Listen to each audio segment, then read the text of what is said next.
In today's episode, I am sharing some information I stumbled across researching another topic. Today, I will be taking you on a journey of understanding nature's incredible impact on our health and well-being and why. This episode is backed by science and contains some really interesting facts. Let's get started.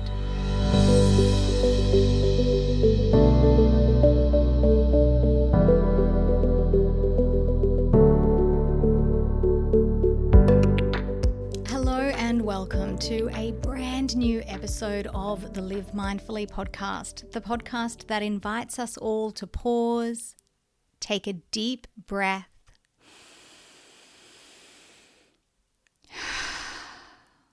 and show up as the best, most mindful version of ourselves that we can each day. These last 2 weeks, I did a 2-part series on the power of crying, and it was not your average episode, nor does it contain the information that you might expect to see in an episode with that title. I researched and shared the most current scientific research we have on crying and elaborated on why we cry emotional tears beyond anything I have found online in one single resource. I compiled a number of resources and then shared my perspective. Because what I found interesting is, at least in the world of science, there is a great deal of hypothesizing and conflicting research data around why we cry. It was fascinating to record, and based on the feedback that I've received from some of you, it was an enjoyable 2-part series. So it got me thinking about how much I love that I have this platform so that I can engage in not only my passion of learning, but also in my passion to share what I have found.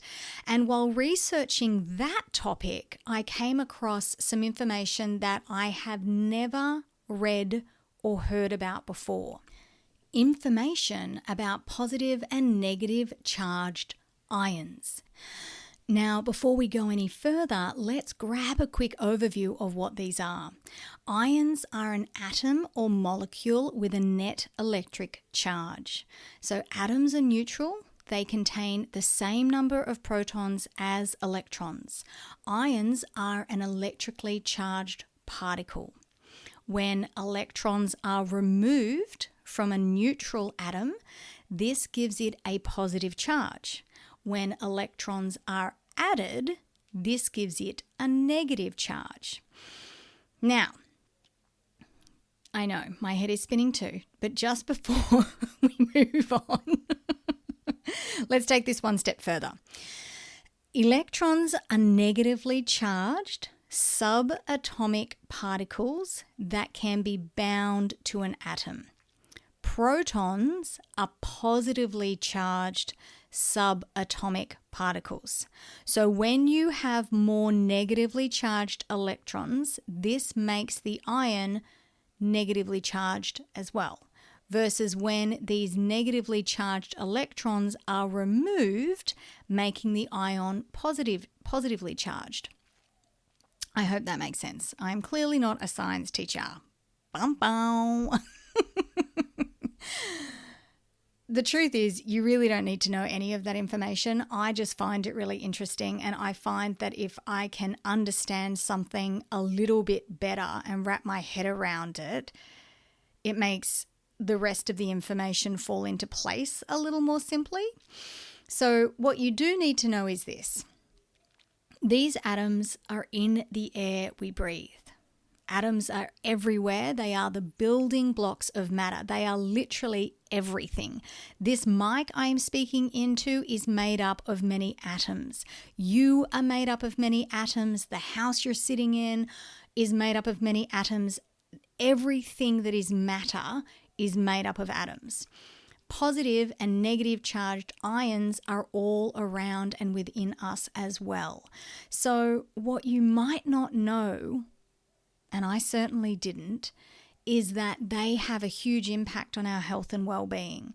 So simply by surrounding ourselves in the right environments, we can anatomically adjust our mood and health. So at this point, you might be saying, okay, so how does an ion become negatively or positively charged? Based on the research, it is easier to remove electrons from an atom than it is to add them. Of course, which means it is easier to be surrounded by positively charged ions which are not good for us versus being surrounded by negatively charged ions which are good for us. However, that last statement isn't necessarily true, because there is one way that we can increase the negatively charged ions around us, and it is with airflow. And not airflow from a fan, and not airflow coming from an air conditioning unit, nature's air from opening a window.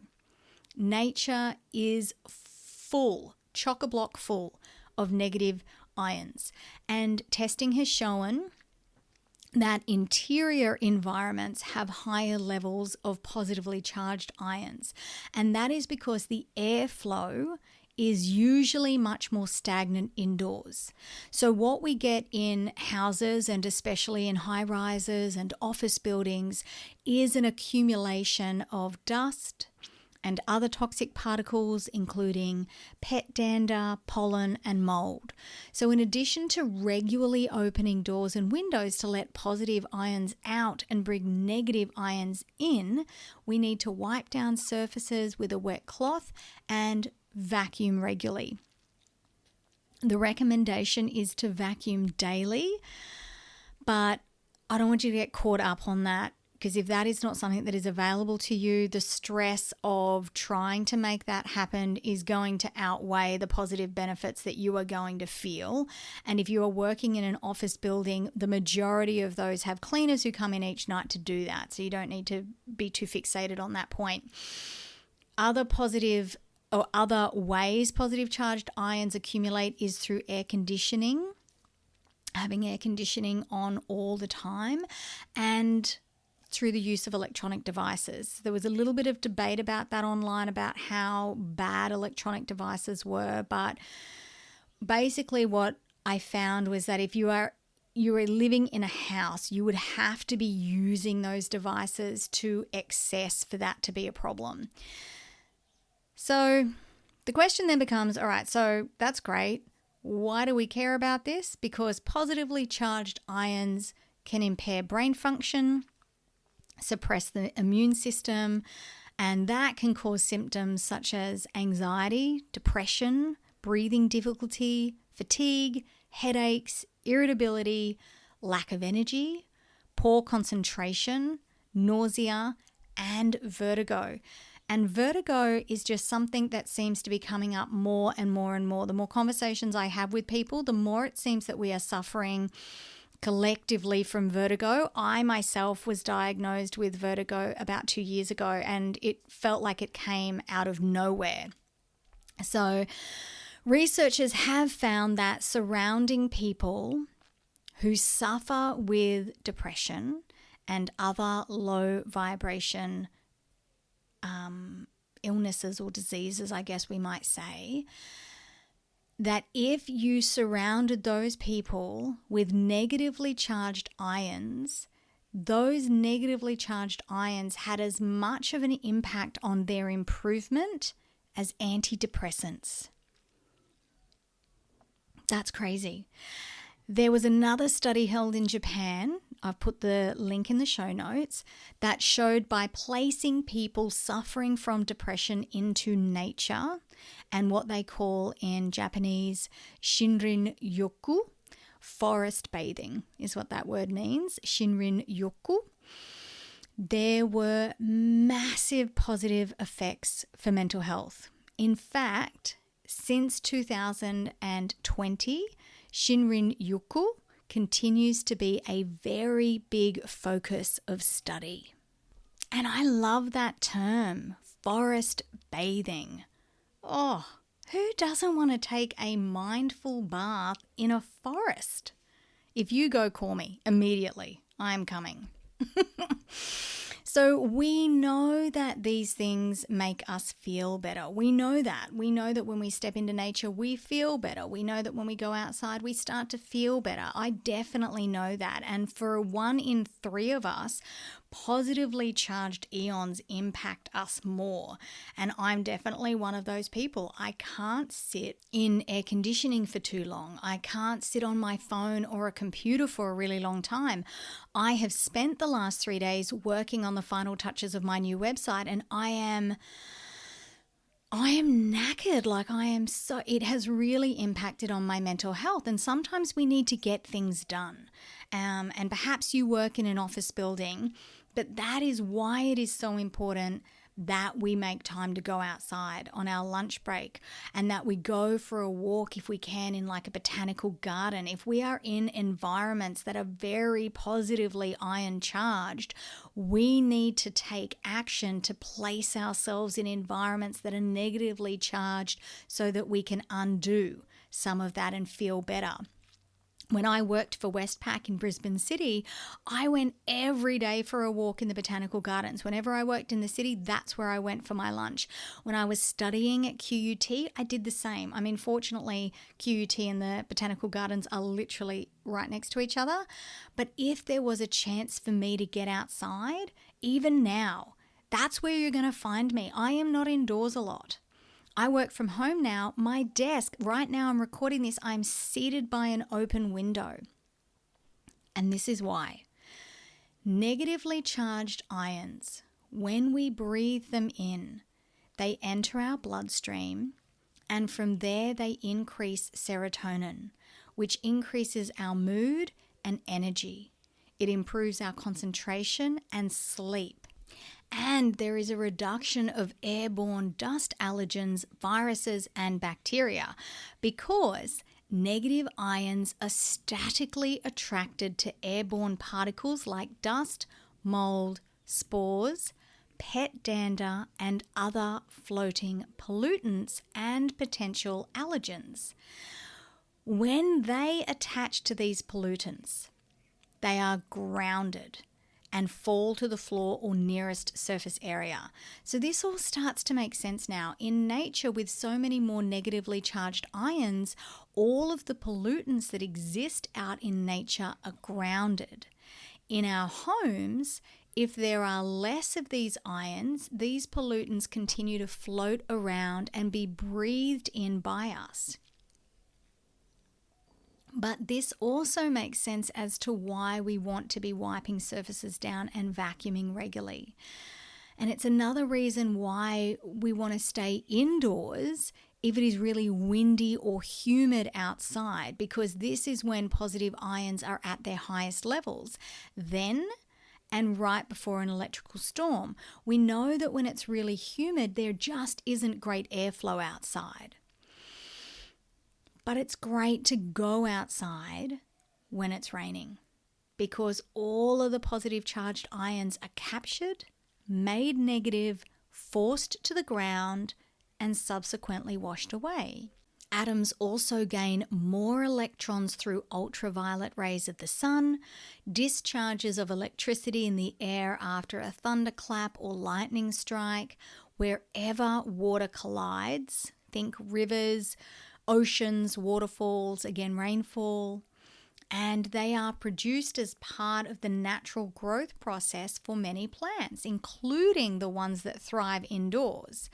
Now, living outside for most of us is not something we want to do, but there are several ways we can bring negative ions into our lives and into our home. Make more time on the weekends to get outside. Sit in the sunlight first thing in the morning for 10 minutes. Walk barefoot on your grass. Take the kids to the nearest park. Walk the dog more. Do it in the morning and in the evening. Head to the beach or your nearest waterfall.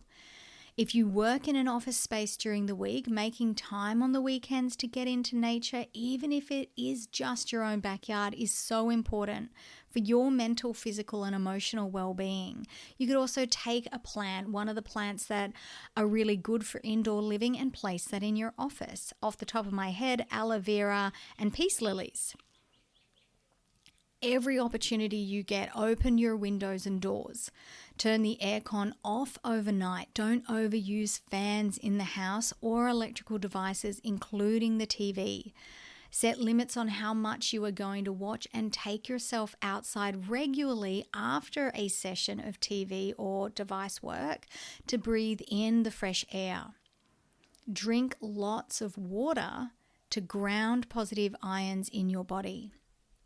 Bring some plants indoors or get those indoor water fountains. You can buy air purifiers. There are a lot on the market that do nothing. So the recommendation is that you do your research and buy a credible one. But in all honesty, I just open up your windows. Like that'll have the same effect. Keep blinds open during the day to let sunlight in. Get a Himalayan salt lamp. Try to burn beeswax candles where you can. These types of candles clean the air and assist with allergy and asthma reduction. In winter, sit in front of bon or hearth fires. And with bonfires, you have the added benefit again of being outdoors. We all know that being outdoors makes us feel better, but now we know why. And hopefully this encourages you to spend more time outdoors. In fact, it's time I did the same. I want to thank you so much for listening. I hope this episode has provided you with a plethora of new, handy, helpful information and inspired you to look at nature through a whole new lens. I'm off to Forest Bath. My new website, lauriemore.co, is up and running. It is full of helpful resources with new resources being added daily. Head on over and check it out. Also, don't forget that I have added a new section to this podcast called A Mindful Minute. This is a segment that gives you the opportunity to suggest a topic or share a problem with me, and I will answer it in an episode.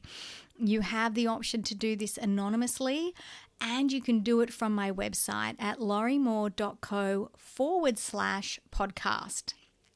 Have an awesome week. Check out the show notes for all of the added information.